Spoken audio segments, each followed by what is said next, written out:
ഇപ്പം എന്നെ പോലും ഇതായ പോലും ഇവൻ ഇങ്ങനെയൊക്കെ സംസാരിക്കുന്നത്. ചിലപ്പോൾ എൻ്റെ സംസാരം ചിലപ്പോൾ ആ പുള്ളിക്കാരനോ ആർക്കായാലും ചിലപ്പോൾ ഇഷ്ടപ്പെട്ട് കാണത്തില്ല. ഓക്കെ, അത് കഴിഞ്ഞിട്ട് എനിക്കൊന്നും മാറ്റാൻ പറ്റത്തില്ല. മനസ്സിലായില്ലേ? എല്ലാം 100% കറക്റ്റായിട്ട് ആർക്കും ഈ ലോകത്തില്ല. അപ്പം ഈ ഒരു അടി എനിക്ക് കിട്ടിയപ്പോൾ എൻ്റെ ബിസിനസ് ഞാൻ കുറേ കൂടെ സീരിയസ് ആയി. ഇപ്പം നമ്മുടെ സ്റ്റോർ മാനേജറായിട്ട് നിൽക്കുന്ന കുട്ടി പോലും നെയിം ഇസ് ദിശ. പുള്ളിക്കാരൻ്റെ അച്ഛൻ DYSP ആണ്. ഇത്രയും വലിയ ആളുടെ മോളാണ്. പക്ഷെ ഞാൻ പറയുന്നത്, ആരുടെ മോളായിക്കോട്ടെ, നിങ്ങൾ ചെയ്യണ പ്രവൃത്തി ആ നാളെ നിങ്ങൾക്ക് തന്നെ തിരിച്ചു വരും. എനിക്ക് ബേസിക്കലി പോസ്റ്റ്മോർട്ടം ഡിപ്രഷൻ എന്താണെന്ന് എനിക്ക് അറിഞ്ഞൂടാ. അത് വേറെ കാര്യം. അത് കുറേ പേര് എന്നോട് ഇങ്ങനെ ചോദിച്ചു, ഡിപ്രഷൻ എന്തെങ്കിലും ഉണ്ടോ? ഞാനത് അങ്ങനെ ഫേസ് ചെയ്തിട്ടില്ല. എൻ്റെ ലൈഫിൽ ഞാൻ കുറേ പ്രശ്നത്തിലൂടെ പോയിട്ടുള്ള ആളാണ്. പക്ഷെ ഒരു ഡിപ്രഷൻ എനിക്കിങ്ങനെ at the end of the day എനിക്ക് ചിരിച്ചും കളിച്ച് നടക്കാനായിട്ട് എനിക്കിങ്ങനെ ഡിപ്രഷനിലോട്ടൊന്നും പോകാൻ അങ്ങനെ പറ്റുന്ന ഒരാളല്ല ഞാൻ. കാരണം അച്ഛൻ്റെ കൂടെ ഇപ്പോഴും അച്ഛൻ ഓമി എടുത്തുകൊണ്ട് നിൽക്കുമ്പോൾ എൻ്റെ അച്ഛനെ കണ്ട അച്ഛൻ ഓമിയുടെ ഇച്ചിരി മെച്ചൂർഡ് ആയിട്ടുള്ള ഒരു അച്ഛനെ പോലെയാണ് എൻ്റെ അച്ഛൻ ഇരിക്കുന്നത് കാണാൻ. സത്യം പറഞ്ഞു കഴിഞ്ഞാൽ എനിക്ക് കിട്ടേണ്ട കെയർ നല്ലപോലെ കിട്ടുന്നുണ്ടായിരുന്നു. ഇപ്പോൾ അശ്വിനായാലും എനിക്ക് സ്റ്റിച്ചിൽ മരുന്നിട്ട് തരും, എല്ലാം എൻ്റെ കാര്യം ഹാൻഡിൽ ചെയ്യുന്നുണ്ടായിരുന്നു. അമ്മു വെച്ചോണ്ടിരിക്കുന്ന ഈശാനി വന്ന് പറയും 10 മിനിറ്റായി. കാരണം ഞാൻ അത് കഴിയുമ്പോൾ പെട്ടെന്ന് ചോദിച്ചു കളയും, ബേബിയെ തിരിച്ചതാന്ന് പറയും. അതിന് മുന്നേ എല്ലാവർക്കും ഒരു 10 മിനിറ്റ് ബേബിയെ വെക്കണം. ആ ഗ്യാപ്പിലാണ് എല്ലാവരും അവനെ എടുത്തെടുത്ത് മണി വെക്കുക. ഇഷാനി കഴിയുമ്പോൾ ഹൻസിക വരും, ഞാൻ ഇപ്പൊ കുളിച്ചു കഴിഞ്ഞു, ഇനി എനിക്ക് താ എന്ന് പറഞ്ഞൊക്കെ എടുക്കും. നീ ജീവിച്ചോളൂ. ശരി, ഇതാണ് കറക്റ്റ് ആയിട്ടുള്ളത്. ഇതുപോലെ തന്നെ പുള്ളിയുടെ അച്ഛനും അതാണ്, അതേ മൈൻഡ് സെറ്റാണ്. എന്തോന്ന് പൈസ പോണെങ്കിൽ പോട്ടെ, സംതിങ് കോൾഡ് ക്രെഡിബിലിറ്റി. അതിപ്പോ ഇവര് കട്ട പൈസ കൊണ്ട് ഇവർക്ക് എവിടെയെങ്കിലും കൊണ്ട് ഉണ്ടാക്കാൻ പറ്റും? ഇല്ല. അത് എൻ്റെ ഉണ്ട്, അത് വെച്ച് ഞാൻ പൈസ ഉണ്ടാക്കിക്കോളാം. അതും കുറേ പേര് പറഞ്ഞ കംപ്ലൈൻറ്റ് എന്ന് പറഞ്ഞാൽ ഓഫീസിന്റെ വെളിയിലെ road where CCTV is not available, അവിടെ പോയി ഇവർ 5 മണിക്ക് ശേഷം, അതായത് ഓഫീസ് അവറിന് ശേഷം പോയി ക്യാഷ് മേടിച്ചിരിക്കുകയാണ്. ഇവര് ചെയ്ത ക്രിമിനൽ കുറ്റം പോരാഞ്ഞിട്ടാണ് അടുത്ത ദിവസം പോയിട്ട് നമ്മുടെ അഗേൻസ്റ്റ് കൗണ്ടർ കേസും കൊടുത്ത് അത് ലൈവിൽ വന്ന് എന്തൊക്കെയോ പറയുകയും ചെയ്തു. ഹലോ, എന്ത് ചെയ്യുന്നു? ഇവൻ ഫ്ലേർട്ട് ചെയ്തു. കുവാലിനെ പോലെയാണ് സംസാരിക്കുന്നത്. അത് അടിപൊളിയായിരുന്നു. അത് തക്കതായിട്ട് നമുക്ക് കൊടുത്തില്ലെങ്കിലേ സമാധാനം കിട്ടത്തില്ല. അതാണ് പ്രശ്നം. ഗേൾ ആയിരിക്കും, നോക്കിക്കോ, ഒരു അച്ഛന്റെ മനസ്സ് ഒരു അച്ഛനെ അറിയാവണം എന്നൊക്കെ പറഞ്ഞു നിന്നു. ഇറങ്ങി വന്നതില്ല, നിന്നെ പോലെ ഉള്ളൊരു ബോയ. പെങ്കുച്ചു വേണമെന്നുണ്ട് ആഗ്രഹമുണ്ടായിരുന്നോ? അത് ഞാൻ ഇപ്പൊ പറയത്തില്ല. അത് ഇവർ ഇന്റർവ്യൂ കണ്ടു കഴിഞ്ഞാൽ ഓഹോ നിങ്ങൾക്ക് എന്നെ വേണ്ടായിരുന്നു. എനിക്ക് രണ്ടുപേരെയും വേണം. നിങ്ങളില് ഒരു ബെസ്റ്റ് ആയിട്ടുള്ള ബേബി സിറ്റർ ആരാ? അതൊരു സംശയമേ ഉള്ള കാര്യമല്ല. ഞാൻ കൊച്ചായിരുന്നപ്പോഴേ ഒരു ബേബി സിറ്ററാ. ഞാനൊരു നാനിയാണ്. സ്കൂളിലൊക്കെ പോകുന്ന നേരത്ത് ആൾക്കാർ പറഞ്ഞു, എന്റെ അമ്മ ഓമിയെ കാണാൻ അടിപൊളി അല്ലേ കാണാൻ. എന്നെ കണ്ടേ ആരും പറഞ്ഞില്ല.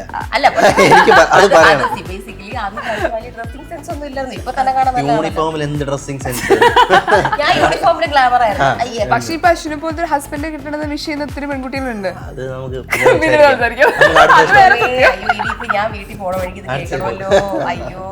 ബേബി വന്നതിന് ശേഷം ഏറ്റവും കൂടുതൽ ഉറക്കം പോയത് ആരുടെയാണ്? നേരത്തെ പറഞ്ഞു കഴിഞ്ഞല്ലോ, തന്റെ ഫോട്ടോ ഈ ഗെയിമിൽ കാണിക്കാൻ തോന്നുന്നില്ല.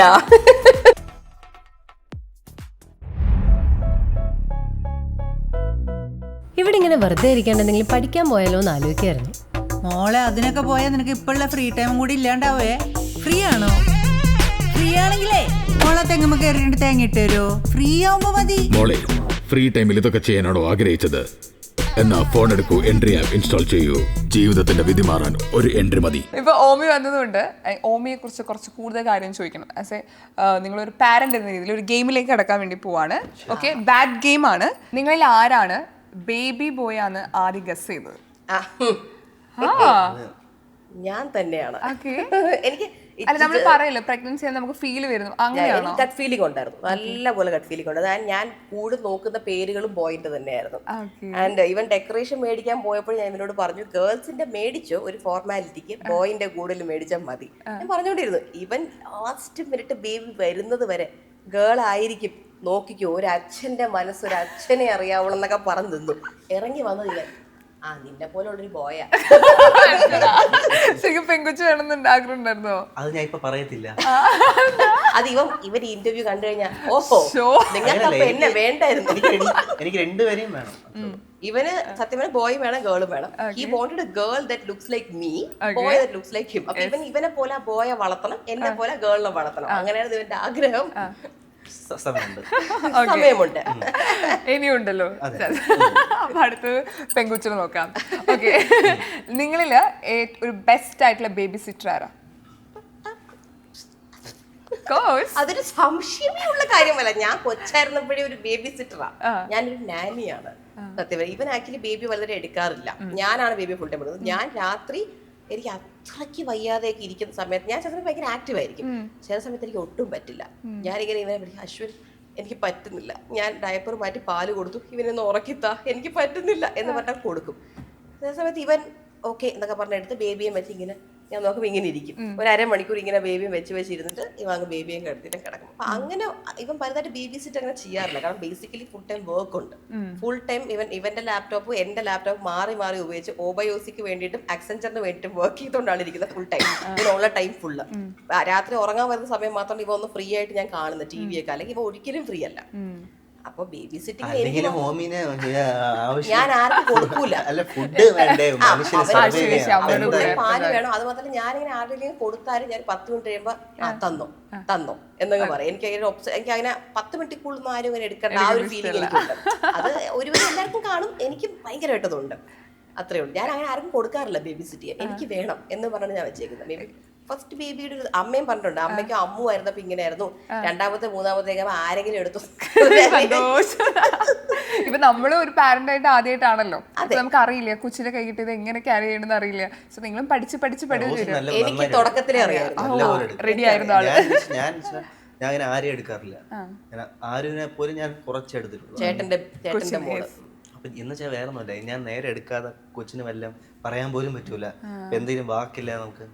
അച്ഛനും ബേബീസിനെ എടുക്കാറില്ല, ഇവനെ പോലും കൊച്ചിനെ എടുക്കാറില്ലായിരുന്നു. നമ്മള് എന്താ പറയാ, ഒരു ദൂരം അവർക്ക് എന്തെങ്കിലും നോക്കി നിങ്ങളിൽ ആരോടാണ് ബേബിക്ക് കൂടുതൽ attachment? I think it's me only, because അവനിപ്പോ പാലാണല്ലോ, വലുതാകുമ്പോ മേ ബി അത് മാറുമായിരിക്കും. ബോയ് ആൻഡ് ബോയ്സിന് പലപ്പോഴും അച്ഛന്മാരാണല്ലോ അവരുടെ ഹീറോ പൊതുവേ. അപ്പൊ അത് മേ ബി ഈ ക്രിക്കറ്റ്, കാരണം ഇവൻ ഭയങ്കര ക്രിക്കറ്റിന്റെ ആളാ. ഇവന്റെ കൈ ഏറ്റവും ആക്റ്റീവ് ലെഫ്റ്റ് ഹാൻഡ് ആണ്, ഇവൻ ലെഫ്റ്റിയാണ്. പക്ഷെ ഇവനെ അമ്മ കുഞ്ഞിലെ റൈറ്റ് ആക്കിയതാണ്, ഇവൻ ആക്ച്വലി ലെഫ്റ്റ് ഹാൻഡ് തിരിച്ചെഴുതും. അപ്പൊ ഇവൻ ആക്ച്വലി ലെഫ്റ്റ് ഹാൻഡർ ആയിരുന്നു. അപ്പൊ ഇവൻ ലെഫ്റ്റ് ഹാൻഡ് ഭയങ്കര ആക്റ്റീവ്. അപ്പൊ എന്റെ അച്ഛൻ പറയുന്നത് ഇവൻ ലെഫ്റ്റ് ഹാൻഡർ ആണെന്ന് തോന്നുന്നു, ബിക്കോസ് ഇവനില് ഓൾറെഡി ആ ലെഫ്റ്റി സംഭവം ഉണ്ടല്ലോ, അതുണ്ട്. അപ്പൊ അങ്ങനെ. പക്ഷെ അതല്ലാതെ അല്ല, ഓമിക്ക് ഓസിയോട് തന്നെ ആയിരിക്കണം അറ്റാച്ച്മെന്റ്, ബിക്കോസ് എന്താ, ചോറ് കൊടുക്കുന്ന ആളല്ലേ, അപ്പൊ എപ്പോഴും ലോയൽറ്റി. അതിൽ എന്റെ മോന് ഞാൻ ഭയങ്കര പ്രൗഡാ, ഓസിയോട് മതി ലോയൽറ്റി. ഈ പറഞ്ഞ ക്രിക്കറ്റിനോട് താല്പര്യമുണ്ട്, പിന്നീട് എന്തായാലും ഏത് സ്പോർട്സ് ആണെങ്കിലും ഇവൻ എന്തായാലും എനിക്ക് സ്പോർട്സിനോട് ടു ബി ഓൺ, ഞാൻ സ്കൂളിൽ സ്പോർട്സ് ക്യാപ്റ്റൻ ആയിരുന്നു, അതവിടെ ഇരിക്കട്ടെ. പക്ഷെ എനിക്ക് സ്പോർട്സിനോട് വലിയ താല്പര്യമില്ല, ഞാൻ എങ്ങനെ അങ്ങനെ ആയി എന്നുള്ളത് എനിക്കും അറിയില്ല. അന്ന് ബാസ്കറ്റ് ബോൾ കളിക്കുമായിരുന്നു, അത്രയൊക്കെ ഉള്ളൂ. പക്ഷെ ഇപ്പൊ എനിക്ക് ഒന്നിനോടും താല്പര്യം, എനിക്ക് സിനിമ കാണാനും തിന്നാനും ഫ്രണ്ട്സിന്റെ കൂടെ ഗോസിപ്പ് ചെയ്യാനും മാത്രമാണ് എനിക്ക് ഇഷ്ടം. സ്പോർട്സ് ഒന്നും പോലും വേണ്ട. എന്താ പറയാ, അവൻ ഒരു നല്ലൊരു എന്താ പറയാ മോഡലാവട്ടെ, നല്ല ഏത് ഫാഷൻ സിനിമ ഇൻഡസ്ട്രി ഒന്നുമില്ല. സംഭവം എന്താ, സ്കൂളിലൊക്കെ പോകുന്ന നേരത്ത് ആൾക്കാർ പറഞ്ഞു എന്റെ അമ്മ ഓമിയെ കാണാൻ അടിപൊളി അല്ലേ കാണാൻ, എന്നെ അത്രയും പറഞ്ഞാൽ മതി, ബിക്കോസ് എന്നെ കണ്ടേ ആരും പറഞ്ഞില്ല. എനിക്ക് അത് പറയണം. യൂണിഫോമിൽ എന്ത് ഡ്രസ്സിംഗ് സെൻസ്. പക്ഷെ ഇപ്പൊ അശ്വിനെ പോലത്തെ ഒരു ഹസ്ബൻഡ് കിട്ടണമെന്ന് വിഷയം ഒത്തിരി പെൺകുട്ടികളുണ്ട്. അത് നമുക്ക് ഞാൻ വീട്ടിൽ പോണ വഴിക്ക് കേൾക്കണമല്ലോ. അയ്യോ, അല്ല അത്തരം കമന്റ്സ് കാണാറില്ല ഒത്തിരി. സന്തോഷായി ഇതൊക്കെ. ബേബിയുടെ ഫ്യൂച്ചറിൽ ഏറ്റവും കൂടുതൽ കൺസേൺ ആർക്കാണ് ഇതില്? അവന്റെ ഇന്നത്തെ കാര്യം തൊട്ടേ ഫ്യൂച്ചറിൽ അവനെ ഏത് സ്കൂളിൽ ചേർക്കണത് വരെ ഞാനാണ് സംസാരിച്ചോണ്ടിരിക്കുന്നത്. ഞാൻ പറയും ക്രൈസ്റ്റ് നഗർ വേണോ, ലോയോള വേണോ, ഞാനിതെല്ലാം പറഞ്ഞുകൊണ്ടിരിക്കുന്നത്. അവന് ആ യൂണിഫോം ഇട്ട എങ്ങനെ ഇരിക്കും, ഞാൻ ഫ്യൂച്ചറിനെ പറ്റി ഇതിനെ പറ്റില്ല, ഇവന്റെ കാര്യം എല്ലാം ഞാൻ പറഞ്ഞുകൊണ്ടിരിക്കും. ഞാൻ കുറച്ച് ഓവർ കൺസേൺഡ് ആണ് എല്ലാ കാര്യത്തിലും, ഇങ്ങനെ തലയിട്ടുകൊണ്ടേയിരിക്കും. എനിക്ക് മറ്റുള്ളവർ എന്റെ കാര്യത്തിൽ തലയിടുന്നത് ഇഷ്ടമല്ല, പക്ഷെ ഞാനിങ്ങനെ എനിക്ക് വേണ്ടവരുടെ കാര്യത്തിൽ, ഇവന്റെ കാര്യത്തിൽ അവന്റെ കാര്യത്തിൽ ഭയങ്കര തലയിടും. വേറെ ഒന്നിലും ഞാൻ ബോധമല്ല, ഇവന്റെയും അവന്റെയും കാര്യത്തിൽ നല്ലപോലെ തലയിടാറുണ്ട് ഞാൻ. അത് ഇവന് താല്പര്യം ഇല്ലെങ്കിൽ ഞാൻ താല്പര്യപ്പെടുത്തി തലയിടാറുണ്ട്. ഒന്നും വല്ല സൈലൻസ്. ഞാൻ ഡിസംബറിൽ ഇപ്പൊ ദുബായിൽ വല്ലതും പോണെങ്കിൽ അപ്പൊ ദുബായിൽ ഏത് ഡ്രസ്സ് ഇടാം, ഞാൻ അതുവരെ ഇങ്ങനെ ഒന്ന് ചിന്തിക്കുന്നതാണ്. പക്ഷെ നമ്മൾ ചിന്തിക്കേണ്ട ഒരു ആവശ്യമില്ല. ഒരാൾ നമ്മൾക്ക് വേണ്ടി ഇങ്ങനെ ഞാൻ ഇവന് ചെയ്യുന്നത് വേണ്ടി ഭാഗ്യമല്ലേ? ചിന്തിക്കും. ഞാൻ ഇപ്പൊ ഇരുന്ന് ഓൺലൈൻ ഓർഡർ ചെയ്യും ഇവന് വേണ്ടി ദുബായിൽ ഇടാം. ആ സമയത്ത് തണുപ്പായിരിക്കും, അപ്പൊ സ്വെറ്റർ മേടിക്കാം. അതുപോലെ ഞാൻ അതൊക്കെ മേടിച്ചിപ്പോ വെക്കും. ആ ടൈപ്പ് സ്വഭാവമാണ് എനിക്കുള്ളത്. ഇവൻ അങ്ങനെ ഇല്ല. കാരണം ഇവൻ അറിയാം ആ സമയത്ത് എല്ലാം ഞാൻ റെഡി ആക്കിക്കോളും. ഫ്ലൈറ്റിൽ കയറി മറ്റേ പാസഞ്ചർ പ്രിൻസസ് ഉണ്ടല്ലോ, അതുപോലെ വരുന്നത്. പാസഞ്ചർ പ്രിൻസസ് എല്ലാം ഞാൻ ഹാൻഡിൽ ചെയ്യും. ട്രാവലിംഗ് പ്ലാൻസ് എല്ലാം ഹാൻഡിൽ ചെയ്ത് ഞാൻ. എന്റെ പെട്ടി മുഴുവൻ ചുമക്കുന്ന ഇവനാ. എന്റെ പടം കാണിക്കണം. അടുത്ത എന്റെ പടം കാണിക്കണം. ചുമ്മാ ഇങ്ങനെ തന്നെ പടം. ഓക്കെ ഓക്കെ, എന്തായാലും അടുത്ത് പറ്റുമോ നോക്കാം നമുക്ക്. ഓക്കെ, ബേബി വന്നതിന് ശേഷം ഏറ്റവും കൂടുതൽ ഉറക്കം പോയത് ആരുടെയാ? നേരത്തെ പറഞ്ഞു കഴിഞ്ഞല്ലോ, തന്റെ ഫോട്ടോ ഈ ഗെയിമിൽ കാണിക്കാൻ തോന്നുന്നില്ല. അത് വരും, കുറച്ചാകും വയസ്സാവട്ടെ. പിന്നെ അത് നോക്കട്ടെ, നമുക്ക് നോക്കാം. എങ്കിൽ ഉറക്കം കൂടുതൽ പോകുന്ന ഇവിടെയാ എങ്കിലും ഞാൻ ഇന്നത്തെ ദിവസം പോലും ഉറങ്ങിയിട്ടില്ല. അത് വേറെ കാര്യമൊന്നുമല്ല.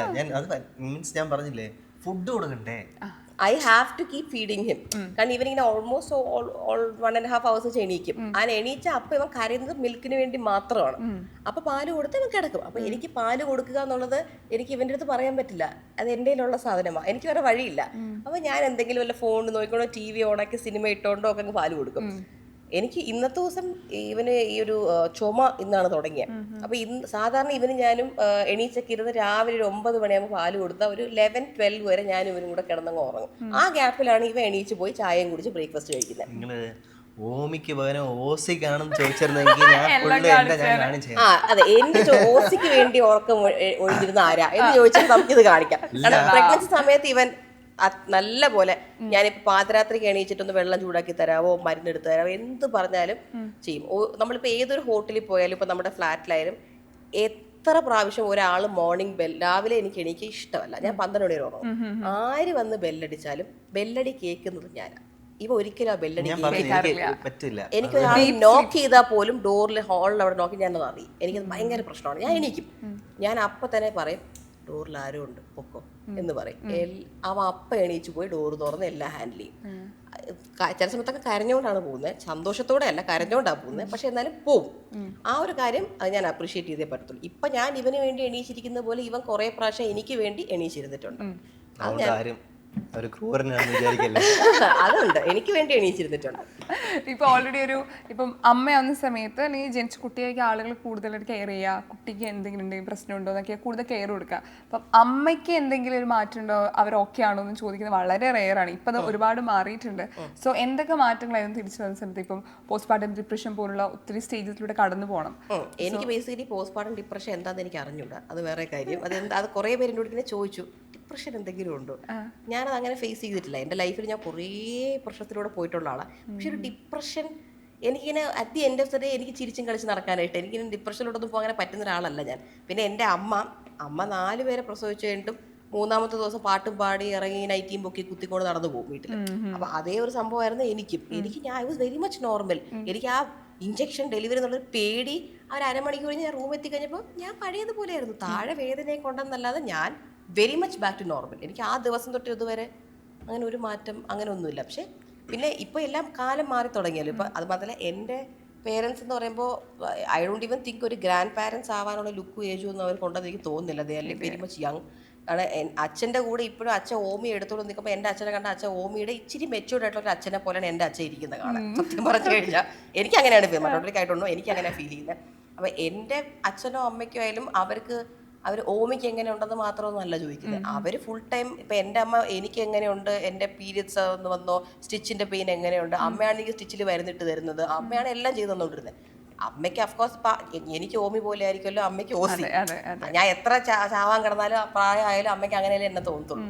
അതുകൊണ്ട് എന്നെ അങ്ങനെ ആരും അങ്ങനെ എനിക്ക് എങ്ങനെയുണ്ട്, എൻ്റെ വീട്ടിലുള്ള എൻ്റെ സിസ്റ്റേഴ്സ് ആയാലും എല്ലാവരും എൻ്റെ കാര്യം നല്ല പോലെ ടേക്ക് കെയർ ചെയ്യുന്നുണ്ടായിരുന്നു. അതുകൊണ്ട് ഞാൻ അവിടെ തന്നെ ഇപ്പോഴും ഞാൻ എൻ്റെ വീട്ടിൽ തന്നെയാണ്. എനിക്ക് കിട്ടേണ്ട കെയർ നല്ല പോലെ കിട്ടുന്നുണ്ടായിരുന്നു. ഇപ്പൊ അശ്വിനായാലും എനിക്ക് സ്റ്റിച്ചിൽ മരുന്നിട്ട് തരും, എല്ലാം എൻ്റെ കാര്യം ഹാൻഡിൽ ചെയ്യുന്നുണ്ടായിരുന്നു. അല്ലാതെ ഒരാൾ പോലും ബേബിക്ക് കൂടുതൽ ഇമ്പോർട്ടൻസ് വീട്ടിൽ കൊടുത്തിട്ട് എനിക്ക് തരാതിരിക്കുകയോ അങ്ങനെയൊന്നുമില്ല. എല്ലാവർക്കും ഓഫ്കോഴ്സ് വീട്ടിൽ പുതിയൊരു ബേബി വന്നു, പ്ലസ് അവർ ബോയ് ആയതുകൊണ്ട് ഇറ്റ്സ് എ ന്യൂ തിങ്. വീട്ടിൽ ഫുൾ ഗേൾസ് ആയിട്ട് പെട്ടെന്ന് ഒരു ബേബി ബോയ് ആരും അങ്ങനെ വളർത്തിയിട്ടില്ല അവിടെ. അപ്പൊ അതെല്ലാവർക്കും ഒരു എക്സൈറ്റ്മെന്റ് ഉണ്ട്. എല്ലാവരും ഇങ്ങനെ ടേൺ എടുത്ത് ഇപ്പൊ അമ്മു വെച്ചോണ്ടിരിക്കും ഈശാനി വന്ന് പറയും 10 മിനിറ്റായി കാരണം ഞാൻ അത് കഴിയുമ്പോൾ പെട്ടെന്ന് ചോദിച്ചു കളയും ബേബിയെ തിരിച്ചതാന്ന് പറയും. അതിന് മുന്നേ എല്ലാവർക്കും ഒരു 10 മിനിറ്റ് ബേബിയെ വെക്കണം. ആ ഗ്യാപ്പിലാണ് എല്ലാവരും അവനെ എടുത്തെടുത്ത് മണി. ഇഷാനി കഴിയുമ്പോൾ ഹൻസിക വരും, ഞാൻ ഇപ്പൊ കുളിച്ചു കഴിഞ്ഞു, ഇനി എനിക്ക് താ എന്ന് പറഞ്ഞൊക്കെ എടുക്കും. അങ്ങനെ. അപ്പോൾ അല്ലാതെ എനിക്ക് നല്ല കെയർ വീട്ടിൽ ഡെലിവറി കഴിഞ്ഞപ്പോഴും കിട്ടുന്നുണ്ട്, ഇപ്പോഴും കിട്ടുന്നുണ്ട്, എനിക്ക് നാളെയും കിട്ടുമെന്ന് എനിക്കറിയാം. എനിക്ക് എപ്പോഴും എൻ്റെ വീട്ടിൽ പ്രിൻസസ് ട്രീറ്റ്മെന്റ് തന്നെയാണ്. അതെ, ഫ്ലാറ്റിൽ പോയാലും അവിടെ ഫുഡൊന്നും അങ്ങനെ കുക്കൊന്നും ചെയ്യില്ല, പക്ഷെ ബാക്കി കാര്യങ്ങളിലൊക്കെ എനിക്ക് അത്യാവശ്യം നല്ല രീതിക്കുള്ളൊരു പ്രിൻസസ് ട്രീറ്റ്മെന്റ് തന്നെയാണ് ഇവനും തരുന്നത്. ഞാൻ പറയുന്ന ജോലിയൊക്കെ ചെയ്യും, അതൊക്കെ ചെയ്യും. പക്ഷെ ഇവന്റെ ജോലി മൊത്തം ഞാൻ ചെയ്തു കൊടുക്കാറുണ്ട്. അത് വേറെ കാര്യം. തുണി തയ്ക്കുന്നോട്ടെ എല്ലാം ഞാൻ ചെയ്തു കൊടുക്കും. ഒരു തിരുത്തം അല്ല എന്ന് വെച്ചാൽ ഈ പോസ്റ്റ്മോർട്ടം ഡിപ്രഷൻ ആയിട്ട് ചോദിച്ചില്ലേ, അത് ഇത്രയും പേര് കെയർ ചെയ്യുന്നത് അതൊരു ഇതാണ്. പക്ഷെ ഞാൻ അത് കാണുന്ന വെച്ചാൽ ഓസിക്ക് പ്രഗ്നന്റ് ലൈക്ക് ഒരു ക്രിട്ടിക്കൽ സ്റ്റേജിലാണ് ഒരു ഇമ്പോർട്ടൻ്റ് ഒരു എന്താ പറയുക ഒരു ടേണിങ് പോയിന്റ് ഒരു മനുഷ്യൻ്റെ എന്താ പറയുക നമ്മൾ ഇത്രയും കാലം ഉണ്ടാക്കി വെച്ച സാമ്പത്തികം എന്ന് പറയത്തില്ലേ, അത് നഷ്ടപ്പെട്ട് പോയാൽ ഉള്ള ഒരു അപ്പോൾ അത് ഒരു ക്രിട്ടിക്കൽ സ്റ്റേജിലാണ് നിൽക്കുന്നത്. അത് വെച്ച് ഇതിപ്പം വേറെ ആരെങ്കിലും ഇപ്പം എന്നെ ആണെങ്കിൽ ഞാനാണെങ്കിൽ എന്താ പറയുക എല്ലാ കാലും വെച്ച് നമ്മൾ 2 കാലും വെച്ച് വീണ് എണിക്കാൻ ഭയങ്കര പാടായനെ ലൈഫിൽ തിരിച്ചെണിക്കാൻ ഭയങ്കര ബിക്കോസ് ദാറ്റ്സ് അത്രയ്ക്കും അതൊരു അതായിരുന്നു. അത് പക്ഷെ പുള്ളിക്കാരിക്ക് അത് ഹാൻഡിൽ ചെയ്യാൻ പറ്റി. അതിൽ ഡിപ്രഷനിലോട്ട് പോയില്ല, 2 തെറിയും കൊടുത്തു വിട്ടു. മനസ്സിലായില്ലേ? അതിന് ആ സിറ്റുവേഷനിൽ എന്താ പറയാ പോട്ടു നിങ്ങൾക്കൊക്കെ എൻ്റെ കയ്യിൽ ഒരു സാധനമുണ്ട്, അത് നിങ്ങൾക്ക് ആക്ച്വലി എൻ്റെ നിന്ന് പൈസ എടുത്തേക്കാം, എന്ത് വേണം നിങ്ങൾക്ക് എന്ത് എടുത്തേക്കാം, പക്ഷെ എൻ്റെ കയ്യിലൊരു സാധനമുണ്ട്, അത് നിങ്ങൾക്ക് ഒരിക്കലും എടുക്കാൻ പറ്റത്തില്ല. അത് ഞാനിപ്പോൾ പ്രഗ്നൻ്റ് ആയാലും ശരി മരുന്നായാലും ശരി. അപ്പോൾ ആ ഒരു സിറ്റുവേഷൻ ഒരാൾക്ക് ആക്ച്വലി ഹാൻഡിൽ ചെയ്യാൻ പറ്റുമെങ്കിൽ പുള്ളിക്കാരി ഇപ്പോഴും ഇതാ വന്നുകൊണ്ടിരിക്കുമല്ലേ. പിന്നെ എന്ത് ഡിപ്രഷൻ, പോസ്റ്റ്മോർട്ടം ഡിപ്രഷൻ മീൻസ് അതാണ് ഞാൻ അങ്ങനെയാണ് കാണുന്നത്. ആൾക്കാർ ഇത്രയും കെയർ മറ്റു കാര്യങ്ങളെല്ലാം പറയാം അതൊക്കെ ഓക്കെ, പക്ഷെ ഇത് ഹാൻഡിൽ ചെയ്യാൻ പറ്റിയ ഒരാളാണ് എന്ത് അത് ആരും ഹാൻഡിൽ ചെയ്യത്തില്ല. അതും ക്രിട്ടിക്കൽ സ്റ്റേജിലാണ്. ഞാൻ പറയുന്നത് വെച്ചാൽ സാധാരണ ആളായപ്പോലും കഷ്ടപ്പെട്ടുണ്ടാക്കിയ സാധനം, അതായത് നമ്മളിങ്ങനെ പറയും നമ്മൾ ഒരു ദിവസം മൊത്തം നമ്മൾ ജോലി ചെയ്യും, നമുക്ക് കിട്ടുന്ന ഒരു കൂലിയുണ്ട്, ഒരു 100 രൂപ കിട്ടിയെന്ന് വെച്ചോ, നമ്മൾ നല്ല ആ 100 രൂപ ആരെങ്കിലും വെച്ചിട്ട് ഇപ്പോൾ 100 രൂപ എന്ന് പറഞ്ഞിട്ട് ഒരു തീയിൽ കൊണ്ടിട്ടെന്ന് വെച്ചോ, നമ്മളത് എടുക്കും. അത് ചൂടാണോ മറ്റേതാണോ ഒന്നും നമ്മൾ നോക്കാറില്ല, നമ്മൾ അതിൽ നിന്ന് എടുക്കും. എന്ന് വെച്ചാൽ അത് കഷ്ടപ്പെട്ടുണ്ടാക്കിയതാണ്. അന്ന് മാത്രമേ അത് അപ്പം മാത്രമേ അതിന് വില മനസ്സിലാവത്തുള്ളൂ. മനസ്സിലായി? പക്ഷേ അത് എന്താ പറയുക, അത് പൈസ ഇരിക്കട്ടെ, പക്ഷേ ഇത് കഴിഞ്ഞ് ഞാൻ എണിച്ച് വരുമ്പോൾ നിങ്ങൾ കാണും. അപ്പം അങ്ങനെ അതൊരു നല്ലതായിരുന്നു. മീൻസ് അങ്ങനെ കൊള്ളാം, ഞാൻ എന്താ പറയുക, അയ്യോ തീർന്നതിന് ഇനി എന്ത് ചെയ്യും, അങ്ങനെ ചിന്തിക്കുന്ന ഒരു വ്യക്തിയായിരുന്നു. ബിക്കോസ് അത്ര പൈസ ജീവിതത്തിലേ കണ്ടിട്ടില്ല. മീൻസ് അങ്ങനെ നമ്മൾ എത്ര ജോലി ചെയ്തതിന് നമുക്ക് അത് കണ്ടിട്ട് എന്ത് പറ്റി, ഒന്നും കുഴപ്പമില്ലേ, എന്ത് കുഴപ്പമാണ് നോക്കാം, ചാവാനൊന്നും പറ്റില്ലല്ലോ, ജീവിച്ചാലേ പറ്റത്തുള്ളൂ. ഓക്കെ നീ ജീവിച്ചോളും. ശരി, ഇതാണ് കറക്റ്റ് ആയിട്ടുള്ള.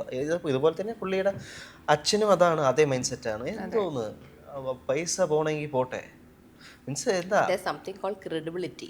അതിപ്പോ ഇവര് കട്ട പൈസ കൊണ്ട് ഇവർക്ക് എവിടെയെങ്കിലും കൊണ്ട് ഉണ്ടാക്കാൻ പറ്റും? ഇല്ല. അത് എൻ്റെ ഉണ്ട്, അത് വെച്ച് ഞാൻ പൈസ ഉണ്ടാക്കിക്കോളാം, നഷ്ടപ്പെട്ട തിരിച്ചു പിടിച്ചോളാം. ഇപ്പൊ പോലും എന്താ പറയാ, പുള്ളിക്കാരിയുടെ അച്ഛൻ വന്ന് എന്താ അവരെ കുറ്റപ്പെടുത്തുന്നില്ല, അവരുടെ പ്രവർത്തിനെയാണ് കുറ്റപ്പെടുത്തുന്നത്. തീർച്ചയായിട്ടും അവരെന്ത് കാരണം അച്ഛൻ നോക്കുമ്പോൾ അവർ 3 പേരും അച്ഛൻ്റെ മോളാവാനുള്ള പ്രായമുള്ള 3 പേരാ. എന്ത് പറയാനാണ് അതിനകത്ത്?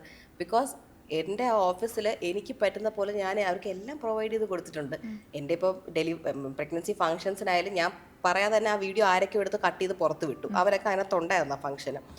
എനിക്ക് അവർക്ക് എന്താ പറയുക, അവിടെ വന്നൊരു സ്റ്റാഫാണ് അല്ലെങ്കിൽ ഒരു ലെഫ്റ്റ് ഔട്ട് ഫീലിംഗ് ഒന്നും വരാതിരിക്കാൻ ഞാൻ ഇവൻ്റെ അമ്മ സ്റ്റേജിൽ ഒരു പൂജ ചെയ്തുകൊണ്ടിരിക്കുകയായിരുന്നു. അപ്പോൾ ഞാൻ അവൻ്റെ അമ്മയടുത്ത് പറഞ്ഞു, ആൻറ്റി ആ കൂട്ടത്തിൽ ഒരു കുട്ടി മാരീഡാണ്, അപ്പോൾ ആ കുട്ടിക്ക് ഈ പൂജ ചെയ്യാമല്ലോ, അപ്പോൾ നമുക്ക് വിളിക്കാമല്ലോ. അവൻ്റെ അമ്മ വിളിക്കുന്നു പറഞ്ഞു. കാരണം അവർക്കാർക്കും ആ കുട്ടി അറിയില്ല, ഞാനാണ് വിളിച്ചത്. അപ്പോൾ അതിൽ വിനിത എന്ന് പറയുന്ന കുട്ടി മാരീഡാണ്. ഞാൻ സ്റ്റേജിൽ വിളിക്കുന്നു, ആ പൂജയിൽ പങ്കെടുക്കാൻ പറയുന്നു. എനിക്കിപ്പോൾ ആ കുട്ടിയോട് പേഴ്സണലി എന്തെങ്കിലും ജാതിപരമായോ ആ കുട്ടി പറയപ്പെടുത്തിയ ആ സ്റ്റേറ്റ്മെൻറ്റ്സിലേക്ക് എന്തെങ്കിലും ഇഷ്യൂ ഉണ്ടെങ്കിൽ എൻ്റെ കൂടെ ആ പൂജയിൽ ഇത്രയും വലിയൊരു പൂജ നടക്കുക പ്രഗ്നൻസി, ഞാൻ എന്തിനു സ്റ്റേജ് കയറ്റും? എന്തിനാ പൂജയിൽ പങ്കെടുക്കാൻ പറയും. അതൊക്കെ എനിക്ക് സത്യം പറഞ്ഞാൽ ഇപ്പോഴും വിഷമമുണ്ട് പറയുമ്പോൾ, ദേഷ്യത്തിനേക്കാൾ വിഷമമുണ്ട്. ബിക്കോസ് അവരോട് 3 പേരോട് ഞാൻ ഭയങ്കര ഫ്രണ്ട്ലി ആയിരുന്നു. ഞാൻ ഇടയ്ക്കിടയ്ക്കൊക്കെ വിളിച്ചിങ്ങനെ CCTV-യിലൊക്കെ അവർ ചിരിച്ച് കളിച്ചൊക്കെ ഇങ്ങനെ ഞാൻ കണ്ട് പറയും, അവിടെ പണി വല്ലതും നടക്കുന്നുണ്ടോ ചിരിച്ചൊക്കെ. അപ്പോഴൊക്കെ അവർ ചേച്ചിയാകൊണ്ട് ചിരിച്ച് കളിച്ച് അവർ നിൽക്കുന്നത്. ഞാൻ സ്വപ്നത്തിൽ പോലും അവർ ഇങ്ങനെ മോട്ടിച്ചോ, ഒരു 50,000 രൂപ പോരെ മോട്ടിക്ക്. ഇത് ഒരുമാതിരി ഞാൻ അറിയാതെ അവിടെ വന്ന കുറേ സ്റ്റോക്ക് ഉണ്ടായിരുന്നു. അതായത് മുഴുവൻ സാമ്പിൾ പീസസ്. നമുക്ക് ഈ ഡീലേഴ്സ് എല്ലാവരും അവർ മാനുഫാക്ചറേഴ്സ് കുറേ പേര് നമുക്കുണ്ട്. അവരെനിക്ക് സാമ്പിൾ പീസസ് അയക്കും. ലെറ്റ്സ് സേ ഒരു 200 പീസസ്, 200 ഡിസൈൻസ് ആയിരിക്കും. എല്ലാം ഒറ്റ പീസ് വിധമൊക്കെ ആയിരിക്കും. അപ്പോൾ അതിൽ ഞാൻ പ്രഗ്നൻ്റ് ആയിരുന്നപ്പോൾ അവർ എന്ത് സാമ്പിൾ അയക്കുന്നതെന്ന് എനിക്കറിയില്ല. അവർ ജസ്റ്റ് ട്രൈ ഇറ്റ് എന്ന് പറഞ്ഞ് അയക്കുന്ന കുറേ സാമ്പിളാണ്. അതൊക്കെ ഞാൻ പണ്ട് നേരിട്ട് ചെന്ന് ഓപ്പൺ ചെയ്ത് കണ്ട് ഫോട്ടോ എടുത്ത് പബ്ലിക്കിൽ കൊണ്ടുവരും. ഇതെനിക്ക് ഫോട്ടോ എടുക്കാനും പറ്റുന്നില്ല, ഞാൻ അത് കാണുന്നുമില്ലായിരുന്നു. ഇങ്ങനെ എന്തെങ്കിലും സാമ്പിൾസ് വന്നോ എന്ന് ചോദിക്കുമ്പോൾ ഈ കുട്ടികൾ പറയുന്നത് അങ്ങനെ ഒന്നും വന്നിട്ടില്ല, ഒന്നും വന്നില്ല ചേച്ചി, ഒന്നും വന്നിട്ടില്ല എന്ന് പറയും. കാരണം ഇവർ പലതും ചെയ്യുന്നതെന്ന് വെച്ച് കഴിഞ്ഞാൽ ക്യാമറയൊന്നും ഇല്ലാത്ത താഴെ കൊറിയർ വരുമ്പോൾ അവിടെ നിന്നേ പൊട്ടിച്ച് ഇവർ സാധനങ്ങളൊക്കെ എടുത്ത് ഇവരുടെ ബാഗിലോ അതിലോ കയറ്റി മേളിൽ കൊണ്ടുവരുമായിരുന്നു. ഞാൻ അറിയാതെ ഇവർ റോഡിൽ വരെ കൊണ്ട് സാധനം വിൽക്കുന്നുണ്ടായിരുന്നു. മനസ്സിലായില്ലേ? ഇനിയിപ്പോൾ ഇവരുടെ വീടിൻ്റെ ഏരിയയിൽ മറിച്ച് വിൽക്കുന്നുണ്ടോ എന്നൊന്നും എനിക്കറിയില്ല, അതൊന്നും അന്വേഷിക്കാൻ പറ്റില്ല. പക്ഷേ ഇപ്പോൾ ഇന്നലെയും കൂടി നമ്മൾ ഷോപ്പിങ്ങിന് പോയപ്പോൾ അമ്മയുടെ ഫ്രണ്ട് ഒരു ആൻറ്റി അവിടെ കണ്ടു. പുള്ളിക്കാരി ഇങ്ങോട്ടൊന്ന് പറഞ്ഞു, ദിയാ ഈ 3 പേരെ ന്യൂസിൽ കണ്ടപ്പോഴാണ് എനിക്ക് ഓർമ്മ വന്നത്. ഞാനവിടെ പോയിരുന്നപ്പോൾ ഇവരെൻ്റെ അടുത്ത് പറഞ്ഞു, ഇവിടെ ഗൂഗിൾ പേയും ഇല്ല, കാർഡും എടുക്കൂല, രണ്ടും ഉണ്ട് അവിടെ, രണ്ടും ഉണ്ട്, കാർഡും ഉണ്ട് ഗൂഗിൾ പേ ഉണ്ട്, രണ്ടും ഇല്ല, ക്യാഷേ ഇവിടെ അക്സെപ്റ്റ് ചെയ്യൂ. അപ്പോൾ ഇവർ പറഞ്ഞു, ഇല്ല നമ്മുടെ ക്യാഷ് ഇല്ല, ഇനി ATM-ലൊക്കെ പോയി എടുക്കാൻ ബുദ്ധിമുട്ടാണ്. ഇല്ല, ദിയ മാഡം പ്രത്യേകം പറഞ്ഞു ക്യാഷ് തന്നെ വേണം എന്നുള്ളത്. എന്നിട്ട് ഈ പുള്ളിക്കാരിയെ ബുദ്ധിമുട്ടിച്ച് ക്യാഷ് എടുപ്പിച്ച് ഇവർ ക്യാഷാണ് എടുത്തത്. അപ്പോൾ ഇതേപോലെ ഒത്തിരി പേരുടെ മെസ്സേജ് നമുക്ക് വന്നത് ക്യാഷ് അവരെടുത്തു. അതും കുറേ പേര് പറഞ്ഞ കംപ്ലൈൻറ്റ് എന്ന് പറഞ്ഞാൽ ഓഫീസിൻ്റെ വെളിയിലെ road where CCTV is not available, അവിടെ പോയി ഇവർ 5 മണിക്ക് ശേഷം, അതായത് ഓഫീസ് അവറിന് ശേഷം പോയി ക്യാഷ് മേടിച്ചിരിക്കുകയാണ്. മനസ്സിലായില്ലേ? അപ്പോൾ അങ്ങനെ എത്ര പേര് ഇത് മേടിച്ചിട്ടുണ്ടെന്ന് എനിക്കറിയില്ല. അപ്പോൾ ക്യാഷ് ട്രാൻസാക്ഷൻസ് ഇവരുടെ കയ്യിലൂടെ എന്തുമാത്രം പോയിട്ടുണ്ടെന്നുള്ളത് നമുക്കറിയില്ല. പക്ഷേ ഇപ്പോൾ പോലീസും കോടതിയിലും ഇപ്പോൾ തെളിവായിട്ടുണ്ട് ദറ്റ് അവരുടെ ഹസ്ബൻഡിൻ്റെ അക്കൗണ്ടിലോട്ടും അച്ഛൻ്റെ അമ്മയുടെ അക്കൗണ്ട്സിലോട്ടൊക്കെ പോയിരിക്കുന്നത്. അപ്പോൾ ഇവർ ഇപ്പോൾ കഴിഞ്ഞ ഒരു 20 days ആയിട്ട് ഏത് ജയിലിലായിരുന്നു? മറ്റേ നമ്മുടെ അട്ടക്കുളങ്ങര ജയിലിലായിരുന്നു. അപ്പോൾ ഇപ്പോൾ ഇറങ്ങിയിട്ടുണ്ടെന്ന് കേട്ടറിയില്ല. പിന്നെ ഇപ്പോൾ ഇവർ ആരുടെയൊക്കെ അക്കൗണ്ട്സിലോട്ട് അയച്ചു കൊടുത്തിട്ടുണ്ടോ അവർക്കൊക്കെ ഇനിയിപ്പോൾ 1 by 1 അച്ഛനും അമ്മയ്ക്കും എല്ലാവർക്കും പോവാം അട്ടക്കുളങ്ങര ജയിലിലോട്ട്. ഇവര് ഭയങ്കര കൂളായിട്ടാണ് ഹാൻഡിൽ ചെയ്തത്. അവർക്ക് അതല്ലേ ഞാൻ പറഞ്ഞത്, ബിക്കോസ് നമ്മളാരും ദ്രോഹിച്ചിട്ടില്ല, നമ്മൾ എന്തിനു പേടിക്കുന്ന, എന്തിനാ? എനിക്കൊരു പേടിയില്ല. ഞാൻ ചോദിക്കുന്ന വെച്ചാൽ നമുക്കത് ഒരു സാധാ ഒരു മനുഷ്യനെ അവരെ നല്ല പറയാൻ ഒരു ഇത് കാണുമല്ലോ. ഇവരിപ്പോഴും പറയുന്നത് വെച്ചാൽ കുഴപ്പമില്ല. അത് എന്ത് മനസ്സാണെന്ന് എനിക്ക് അറിഞ്ഞൂടാ. മീൻസ് ഈ പുള്ളിക്കാരിയുടെ അച്ഛനും അമ്മയും എല്ലാവരും എന്നെ അന്ന് ഹെൽപ്പാണ് ചെയ്യാൻ വന്നത്. ഇവരോട് ചോദിച്ച് എങ്ങോട്ടാ പൈസ കൊണ്ടുപോയത് ഒക്കെ ക്വസ്റ്റ്യൻ ചെയ്യാനാണ് ഇവരെന്ത് വന്നത്. ബിക്കോസ് സത്യാവസ്ഥ അറിഞ്ഞല്ലേ പറ്റത്തുള്ളൂ. എന്നെ ഹെൽപ്പ് ചെയ്യാനാണ് ഇവരന്ന് വന്നത്, എൻ്റെ കൂടെ ഇരുന്നിട്ട്. അപ്പോൾ നമ്മൾ അപ്പോഴും ഇവരെ ക്ഷമിക്കാൻ റെഡിയായിരുന്നു. ഇഫ് ദേ അറ്റ്ലീസ്റ്റ് ഗേവ് എന്തെങ്കിലും തിരിച്ച് ബാക്കി തന്നിട്ട് കേസൊന്നും വേണ്ട, ഒതുക്കി തീർക്കാനായിരുന്നു നമ്മുടെയും പ്ലാൻ. ഇവർ ചെയ്ത ക്രിമിനൽ കുറ്റം പോരാഞ്ഞിട്ടാണ് അടുത്ത ദിവസം പോയിട്ട് നമ്മുടെ അഗേൻസ്റ്റ് കൗണ്ടർ കേസും കൊടുത്ത് അത് ലൈവിൽ വന്ന് എന്തൊക്കെയോ പറയുകയും ചെയ്തു. ഹലോ എന്ത് ചെയ്യുന്നു, ഇവൻ ഫ്ലേർട്ട് ചെയ്തു, പൂവാലിനെ പോലെയാണ് സംസാരിക്കുന്നത്. അത് അടിപൊളിയായിരുന്നു. അത് തക്കതായിട്ട് നമുക്ക് കൊടുത്തില്ലെങ്കിലേ സമാധാനം കിട്ടത്തില്ല, അതാണ് പ്രശ്നം. എനിക്ക് ഓമ്മി വന്ന സമയത്ത് ഭയങ്കര ലക്കി ലക്കി ചാമായിട്ടാണ് എന്തൊക്കെ പഠിപ്പിച്ചു ആള് വരുന്നതിന് മുമ്പ് അമ്മയുടെ ബിസിനസ്സിൽ ജീവിതം ഒരു ലൈഫ് ലെസൺ ആക്ച്വലി സിസ്റ്റമാറ്റിക് ആക്കി. ബിക്കോസ് ഇപ്പൊ എല്ലാം നമ്മുടെ ബിസിനസ് കംപ്ലീറ്റ്ലി ഒരു റീറൈറ്റ് ചെയ്യുന്ന പറഞ്ഞ ഒരു കഥ, ഒരു സ്ക്രിപ്റ്റ് റീറൈറ്റ് ചെയ്യുന്ന പോലെ. ഇപ്പൊ അച്ഛന്റെ ഓഫീസ് ത്രൂ ആണ് സ്റ്റാഫ് ഫുൾ റിക്രൂട്ട് ആയിരിക്കുന്നത്. ഇപ്പൊ I have like around 11-12 staffs. Alert ആയി നിങ്ങൾ അതിനുശേഷം? ഇനി ആയില്ലെങ്കിൽ ഞാനാണ് അച്ഛൻ പറയുന്നുണ്ടായിരുന്നു ആള് ഗർഭിണി ആയതുകൊണ്ട് അല്ലെങ്കിൽ ഞാൻ ഏറി കയറ്റിയത്. അതെ, അയ്യോ അതെ. അല്ല ആ സമയത്ത് അറിഞ്ഞപ്പോ എല്ലാരും ഇതായി. എന്നെ അല്ലാതെ ആരെ ചോദ്യം ചെയ്യാനാണ്? ബിക്കോസ് ഇവരടിച്ചു മാറ്റി. ഓക്കെ, അതിന് ആരവിടെ ഒരു ഇത് കൊടുത്തു. പക്ഷേ at the end of the day everybody pregnant ആയിരുന്നു, ഹോസ്പിറ്റലൈസ്ഡ് ആയിരുന്നു, വയ്യായിരുന്നു. ശരിയാണ്. ആ തോട്ടിൽ എല്ലാവരും എത്തിയപ്പോഴാണ് എല്ലാവരും എന്നെ ക്ഷമിച്ചു. ഓക്കെ, വാട്ട് നെക്സ്റ്റ് എന്നുള്ളൊരു തോട്ടിലോട്ടായി. നമ്മൾ അടുത്ത് എന്ത് ചെയ്യാമെന്ന് വിചാരിച്ചിരുന്നപ്പോഴായിരുന്നു ഇവരെ വിളിച്ചു, സംസാരിച്ചു, ഡീൽ ചെയ്യാൻ നോക്കിയപ്പോൾ ഇവര് ഡീൽ ചെയ്യാമെന്നുള്ളത് സമ്മതിച്ചു. ഇന്ന പൈസ കൊണ്ട് തിരിച്ചു തരാമെന്ന് പറഞ്ഞ് നമ്മളെ നോക്കി തൊഴുത് അവിടെ നിന്ന് ഇറങ്ങിപ്പോയ ടീംസാണ് അടുത്ത ദിവസം വന്നിട്ട് ഹലോ എന്ത് ചെയ്യുന്നു എന്നും പറഞ്ഞങ്ങ് വന്നത് ലൈവില്. അത് വല്ലാത്തൊരു ഇതായിരുന്നു. നമ്മളെല്ലാവരും ഞെട്ടിപ്പോയി. ഓവർനൈറ്റ് അവർ തിരിഞ്ഞു കളഞ്ഞു. അതും അവർ ചെയ്ത കുറ്റം അത്ര വലുതായിരുന്നു, എന്നിട്ട് അതിനേക്കാൾ വലിയൊരു കുറ്റമായി പോയി തെറ്റ് ചെയ്യാത്തവരുടെ മണ്ടയ്ക്ക് എടുത്തിട്ടത്. ലൈക്ക് ഇത്രയും ഇത് വന്നിട്ടും ഇവിടത്തെ ലൈക്ക് എന്താ പറയാ മീഡിയസ് ആയാലും കോമൺ ലൈക്ക് കിട്ടാനുള്ള സപ്പോർട്ട് അപ്പോഴാണ് ഞാൻ ശരിക്കും പേടിച്ചു. ഞാൻ ശരിക്കും ഇതിനകത്ത് ഇവർ ഈ ജാതിപരമായ അതൊക്കെ എടുത്തിട്ടപ്പോൾ ഉണ്ടല്ലോ, ഞാൻ എൻ്റെ മനസ്സിൽ പറഞ്ഞു തീർന്നു. ഒന്നാമതേ കമൻറ്റ് സെക്ഷനകത്ത് എന്നെപ്പറ്റി ഞാൻ ചുമ്മാ ഇരിക്കണം, എന്നെപ്പറ്റി തെറി പറയാറുണ്ട് കുറേ പേര്, അറ്റ്ലീസ്റ്റ് ഫേക്ക് അക്കൗണ്ട് എന്തെങ്കിലും. ഇനി ഇത് വിശ്വസിച്ച ആൾക്കാർ എൻ്റെ മണ്ടയ്ക്ക് കയറാൻ വരുമോ, എൻ്റെ സോഷ്യൽ മീഡിയയും ഡിലീറ്റ് ചെയ്തിട്ട് ഞാൻ പോകേണ്ട വരുമോ? പക്ഷേ എന്നെ ഞെട്ടിപ്പിച്ച് കളഞ്ഞത് ഫുൾ ക്രൗഡ് എല്ലാവരും തെളിയിച്ചു ദാറ്റ് ഇമാതിരി നാടകത്തിലും നമ്മളാരും വീഴൂല. ആ ഒരിത് എവ്രിബഡി ജസ്റ്റ് ഒറ്റ കെട്ടായിട്ടൊക്കെ എൻ്റെ സൈഡിലങ്ങ് നിന്നു. മീഡിയ ആയാലും പബ്ലിക്കായാലും എവ്രിബഡി നമ്മുടെ ഇൻ കേസ് അവരെ പറ്റി സപ്പോർട്ട് ചെയ്ത് ആരെങ്കിലും പറഞ്ഞെങ്കിൽ തന്നെ അത് ഈ ഫേക്ക് അക്കൗണ്ട് അല്ലെങ്കിൽ അവരുടെ കുടുംബത്തിലുള്ള ആരെങ്കിലും ആയിരിക്കും. ബിക്കോസ് നമ്മളിപ്പോൾ ഒരു സോഷ്യൽ മീഡിയയിൽ ഇപ്പം പുള്ളിക്കാരി സോഷ്യൽ മീഡിയ ഉണ്ടായിരുന്നാലും നമ്മൾ എങ്ങനെയാണോ പോസിറ്റീവ് കമൻസിനെ വെൽക്കം ചെയ്യേണ്ടത്, അതുപോലെ തന്നെ നെഗറ്റീവ് കമൻസ് നമുക്ക് എന്തായാലും എന്താ പറയുക വെൽക്കം ചെയ്തേ പറ്റത്തുള്ളൂ. എല്ലാവർക്കും നമ്മളെ ഇഷ്ടപ്പെടണമെന്നൊന്നുമില്ല. ചിലവർക്ക് നമ്മൾ ഇഷ്ടപ്പെടാതെ പോവത്തില്ലേ, എന്നാൽ മാത്രമേ ശരി ഓക്കെ ഇഷ്ടപ്പെട്ടില്ല, ഓക്കെ എന്തുകൊണ്ടായിരിക്കും, ഓക്കെ ചിലപ്പോൾ നമുക്ക് മാറ്റാൻ പറ്റുന്നതാണെങ്കിൽ മാറ്റാം, ഇല്ലെങ്കിൽ ഓക്കെ നിനക്ക് ഓക്കെ ആണോ നിന്റെ സ്വഭാവം എന്നാൽ മാറ്റണ്ട. ബിക്കോസ് അത് ഉള്ളതാണ്. നമ്മളൊരു ഇതിൽ കാണുമ്പോഴേക്കും ഒരു പടം ഇറങ്ങാൻ നേരത്ത് ചിലവർക്ക് ആ പടം ഇഷ്ടപ്പെടും, ചിലവർക്ക് ആ പടം ഇഷ്ടപ്പെടില്ല, ചിലവർ ആവറേജ് എന്ന് പറയും. എല്ലാം അവരവരുടെ പോയിന്റ് ഓഫ് നിങ്ങൾ ഇത് കാണിച്ചു, നിങ്ങളെ വെൽക്കം ചെയ്യാൻ കുറേ ആൾക്കാരുണ്ടല്ലോ, അതേപോലെ തന്നെ കുറ്റം പറയാനും കാണും. അത്രേ ഉള്ളൂ. അത് നമ്മളത് വെൽക്കം ചെയ്തേ പറ്റത്തുള്ളൂ. അത് മീൻസ് അത് നമ്മൾ കുറ്റം പറഞ്ഞവരോടത്ത് അയ്യോ ഇത് അങ്ങനെ പറഞ്ഞു, ഇത് ഇവർക്ക് എന്തോന്ന് അങ്ങനെ, അത് നമുക്ക് ഒരിക്കലും നമ്മൾ ആക്ച്വലി പറയാനേ പറ്റത്തില്ല. ബിക്കോസ് ആണ് ഇപ്പൊ എന്നെ പോലും ഇതായ പോലും ഇത് ഇവൻ ഇങ്ങനെയൊക്കെ സംസാരിക്കുന്നത്, ശരിയാ. ചിലപ്പോൾ എൻ്റെ സംസാരം ചിലപ്പോൾ ആ പുള്ളിക്കാരനോ ആർക്കായാലും ചിലപ്പോൾ ഇഷ്ടപ്പെട്ട് കാണത്തില്ല. ഓക്കെ അത് കഴിഞ്ഞിട്ട് എനിക്കൊന്നും മാറ്റാൻ പറ്റത്തില്ല. മനസ്സിലായില്ലേ? എനിക്ക് ഇപ്പൊ 99% പോസിറ്റീവ് കമന്റ് വന്നു കഴിഞ്ഞാൽ 1% എന്തായാലും നെഗറ്റീവ് ആവും. അത് ഓൾറെഡി നിങ്ങൾ ഹാൻഡിൽ ചെയ്യാൻ ഒരു ബാലൻസ് ഉണ്ട്. എല്ലാം 100% കറക്റ്റ് ആയിട്ട് ആർക്കും ഈ ലോകത്തില്ല. അത് വരണം. ചിലതൊക്കെ അപ്പോഴേ നമ്മൾ കുറച്ചെങ്കിലും ഇമ്പ്രൂവ് ചെയ്യത്തുള്ളൂ. ഓക്കെ നമ്മളിങ്ങനെ പെർഫെക്റ്റ് ആണെന്ന് സ്വയം തോന്നിക്കഴിഞ്ഞാൽ നമ്മുടെ ജീവിതത്തിൽ വേറൊന്നും ഇമ്പ്രൂവ് ചെയ്യാൻ ചെയ്യത്തില്ല. ഇപ്പൊ ഈ ഒരു അടി എനിക്ക് കിട്ടിയപ്പോൾ എൻ്റെ ബിസിനസ് ഞാൻ കുറേ കൂടെ സീരിയസ് ആയി. അതുകൊണ്ട് നമുക്ക് കുറേ കൂടെ പൈസ സേവ് ചെയ്യാൻ പറ്റുന്നുണ്ട്. അല്ലെങ്കിൽ എനിക്കൊരു അച്ചടക്കം ഇല്ലായിരുന്നു. ഞാനങ്ങ് അവരെയും വിശ്വസിച്ച് ഞാൻ മറ്റേ തായ്ലൻഡും മാൽദീവ്സുമായിട്ട് കറങ്ങി നടക്കുന്നു എല്ലാവരെയും. ഇപ്പം ഞാൻ അവിടെ വിട്ട് വേറെ സ്ഥലത്തോട്ട് ബാംഗ്ലൂരിലോ അല്ലെങ്കിൽ തായ്ലൻഡോ എവിടെയെങ്കിലും പോയാലും എനിക്കറിയാം അവിടെ എന്ത് നടക്കുന്നു എന്നുള്ളത്. കാരണം അത് കറക്റ്റായിട്ടുള്ളവരെ നമ്മളിങ്ങനെ ഏൽപ്പിച്ചിട്ടുണ്ട്. ഇപ്പം നമ്മുടെ സ്റ്റോർ മാനേജറായിട്ട് നിൽക്കുന്ന കുട്ടി പോലും നെയിം ഇസ് ദിശ. പുള്ളിക്കാരുടെ അച്ഛൻ DYSP ആണ്. അപ്പോൾ അത്രയും ഒരു എന്താ പറയുക നല്ല പൊസിഷനിൽ നിൽക്കുന്നവരുടെ കുട്ടിയൊക്കെയാണ് നമുക്ക് വേണ്ടി ഇപ്പോൾ അവിടെ വർക്ക് ചെയ്യുന്നത്. അപ്പം നമുക്ക് അത്രയും വിശ്വാസമാണ്. കണ്ണടച്ച് ഇവിടെ ഇരിക്കാം, അത്രയും വലിയൊരാളുടെ മോളാണ്, നമുക്കവിടെ എല്ലാം ടേക്ക് കെയർ ചെയ്തോളും. ആ വിശ്വാസം നമുക്ക് ഇവിടെ ഇരുന്ന് നമുക്കിത് പറയാൻ പറ്റും. മനസ്സിലായില്ലേ? അതായത് അതിലും എനിക്ക് ഞാൻ പറഞ്ഞില്ലേ സംഭവം എന്ന് പറയുമ്പോൾ ഇത്രയും വലിയ ആളുടെ മോളാണ്. പക്ഷെ ഞാൻ പറയുന്നത് ആരുടെ മോളായിക്കോട്ടെ ആരുടെ മോനായിക്കോട്ടെ സംഭവം ഉണ്ടല്ലോ, ഈ നേച്ചേഴ്സ് ക്യാമറ എന്ന് പറഞ്ഞൊരു സാധനമുണ്ട്. അത് നമ്മൾ എത്ര CCTV വെച്ചാലും എത്ര ഇത് വെച്ചാൽ, ബിക്കോസ് സ്വയം മനസാക്ഷി എന്ന് പറഞ്ഞൊരു സാധനമുണ്ട്. നമ്മൾ പറയത്തില്ലേ, അത് നിങ്ങൾ ആര് വേണോ ആയിക്കോട്ടെ, നിങ്ങൾ ചെയ്യണ പ്രവൃത്തി ആ നാളെ നിങ്ങൾക്ക് തന്നെ തിരിച്ചു വരും. അവരെ മാത്രം പറ്റിക്കാൻ പറ്റത്തേ ഇല്ല. മീൻസ് ഞാൻ ദൈവം ഞാൻ പറയുന്നില്ല, ബിക്കോസ് ദൈവവിശ്വാസം എനിക്കുണ്ട്. ഞാൻ എന്തായാലും അത് നേച്ചറാണ്. അതൊരു എന്താ പറയുക ഈ ലോകത്തിൻ്റെ ഒരു നിയമമാണ്.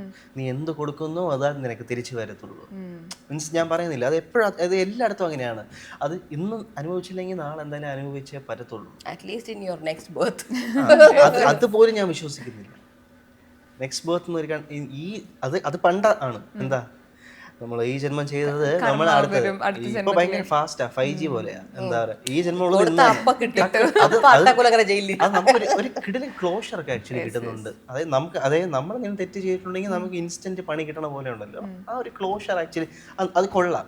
സത്യം പറഞ്ഞാൽ അതേപോലെ തന്നെ ആയിരിക്കണം എല്ലാം. ഞാൻ പറയത്തില്ലേ നമ്മുടെ എല്ലാ സിസ്റ്റവും അതുപോലെ ടക്ക് ടക്ക് ടക്ക് ടക്ക് എന്ന് പറഞ്ഞാൽ നന്നായിരിക്കും. ചേട്ടൻ എന്തായാലും പണി കിട്ടുമോ നോക്കാനാ പറയുന്നത്. നീ ആവശ്യമില്ലാത്ത പരിപാടിക്കൊന്നും പോകില്ലേ? ഒരു ഐഡിയ കിട്ടിയാൽ മതി. എന്ത് ഐഡിയ? ആലോചിച്ചുകൊണ്ടിരിക്കുവല്ലേ. ഐഡിയ നീ ടെൻഷൻ അടിക്കില്ലേ, ഞാൻ പോയി ഐഡിയ കൊണ്ടുവരാം. ഹലോ, ഇനിയും ഐഡിയ കാത്തിരുന്നിട്ട് കാര്യമുണ്ടോ എന്ന് തോന്നുന്നുണ്ടോ? എന്നാ ഫോൺ എടുക്കൂ, എൻട്രി ആപ്പ് ഇൻസ്റ്റാൾ ചെയ്യൂ. ജീവിതത്തിന്റെ ഗതി മാറാൻ ഒരു എൻട്രി മതി.